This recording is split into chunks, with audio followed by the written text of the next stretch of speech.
नमस्कार मित्रांनो, मी प्रहार जिल्हाध्यक्ष बोलत आहे आणि आज व्हिडिओ बनवायचं एक खूप महत्त्वाची गोष्ट तुमच्यासोबत शेअर करायची होती म्हणून मी हा व्हिडिओ बनवत आहे.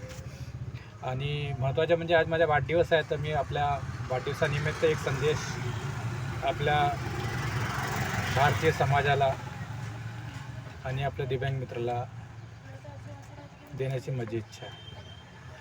तर मागच्या 15 दिवसापासून आम्ही बघतोय नेपाळमध्ये जो वातावरण तापलं आहे, खरंच ते कौतुकास्पद आहे की तिथच्या सामान्य जनतेने एका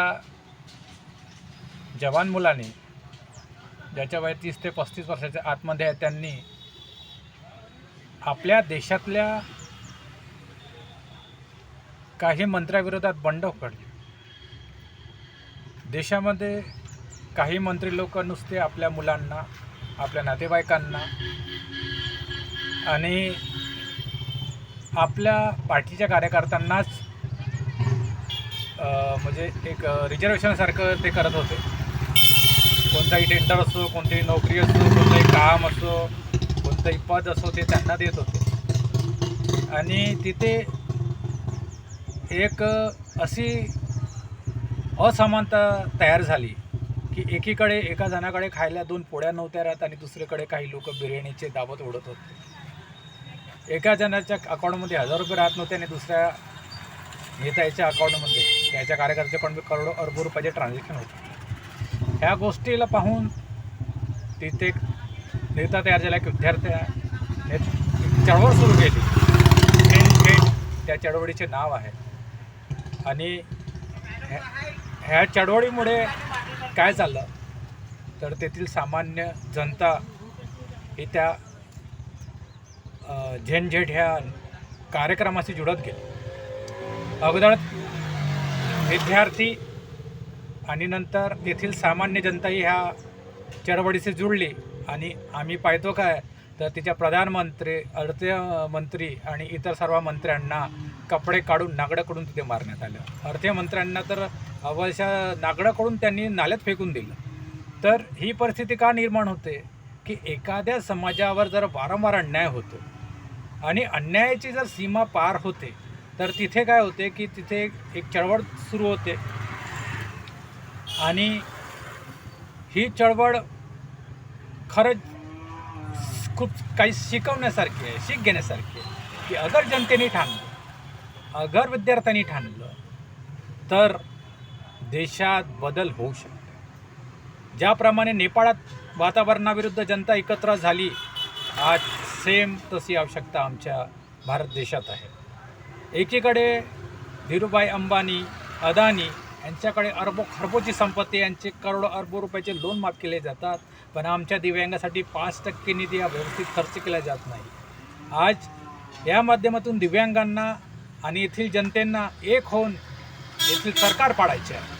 येथील सरकारच्या इथे प्रधानमंत्री असो, मुख्यमंत्री असो, यांना नागडं नाल्यात फेकायचं आहे. कारण जोपर्यंत आम्ही हे करणार नाही, आम्हाला स्वातंत्र्य मिळणार नाही. स्वातंत्र्य म्हणजे काय? सर्वांना जगता यावा, सर्वांना हातात काम असायला पाहिजे, सर्वांना पोटभर जेवता भेटावं. आणि हे इथं खरंच होत नाही आहे. एकेकडे आमचे काही दिव्यांग लोक 2 वेळच्या भाकरीसाठी तळमळ करत असतात, धडपड करत असतात.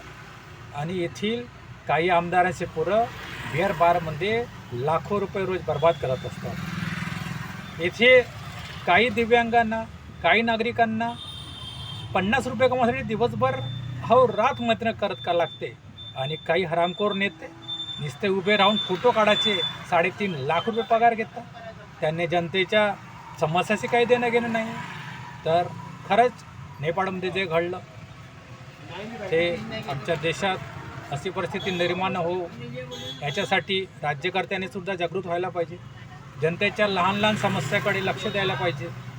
व्यापाराकडेही लक्ष द्या, कारण ते या भारताचे नागरिक आहे. पण त्याही व्यतिरिक्त ज्या जनतेने तुम्हाला निवडून सत्तेवर बसवलं त्या जनतेकडेही तुम्ही लक्ष द्या. दिव्यांगांच्या निधी पूर्ण 5% खर्च झालाच पाहिजे. आणि आजही आमच्या पुऱ्या महाराष्ट्रात एकही आमदाराने 5% निधी खर्च केलेला नाही आहे. सर्व भार हा महानगरपालिका आणि जिल्हाधिकारी यांच्यावर असतो. खासदार तर ते निधी खर्च आपल्या मनाने करतात. त्यांना वाटलं तर ते कधी ट्रायसिकल किंवा ते पुढच्या वगैरे आणि ते म्हाताऱ्या लोकांना एक दंडे देऊन देतात चालायसाठी. त्याच्या व्यतिरिक्त हा खर्च होत नाही. तर हा खूप मोठा घोटाळा आपल्या भारत देशात होत आहे आणि ह्यासाठी जे काही आहे आमच्या सर्व जनतेने एकत्र झालं पाहिजे आणि नेपाळमध्ये जे आंदोलन झाले, जे चळवळ सुरू झाली, त्याची सुरुवात आपल्या देशातही व्हायला पाहिजे.